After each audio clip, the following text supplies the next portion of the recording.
High বন্ধুরা, আমি নিরামিষ পনিরের একটা রেসিপি তোমাদের সাথে শেয়ার করতে চলে এলাম।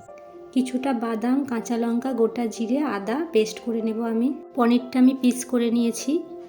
আলুগুলো আমি সিদ্ধ করে রেখেছিলাম। পনিরগুলো আমি তেলে ভেজে নেব। দেখুন, পনিরগুলো আমি ভালো করে ভেজে নিয়েছি। এবার আমি এটাকে তুলে নেব। এবার আমি সিদ্ধ করে রাখা আলুগুলো ভালো করে ভেজে নেব। আলুগুলো ভেজে তুলে নিয়েছি। এখানে তেল গরম হয়ে গেছে, তেজপাতা দিলাম, গোটা গরম মশলা দিলাম, সামান্য জিরে ফোড়ন দিলাম। ফোড়নটা খড়ে গেছে। এবার আমি পেস্ট করে রাখা মশলাটা দিয়ে দিলাম। মশলা ধোয়া জলটাও আমি কিছুটা দিয়ে দিলাম। এবার মশলাটাকে আমি কিছুক্ষণ ধরে কষে নেব। সামান্য পরিমাণ ধনে গুঁড়ো দিলাম। এখানে আমি কিছুটা আমুল দুধ গুলে রেখেছি। মশলাটা কষা হয়ে গেছে, আমি পরিমাণ মতো জলও দিয়ে দিয়েছি। এবার আমি ভেজে রাখা আলুগুলো এটাতে দিয়ে দিলাম।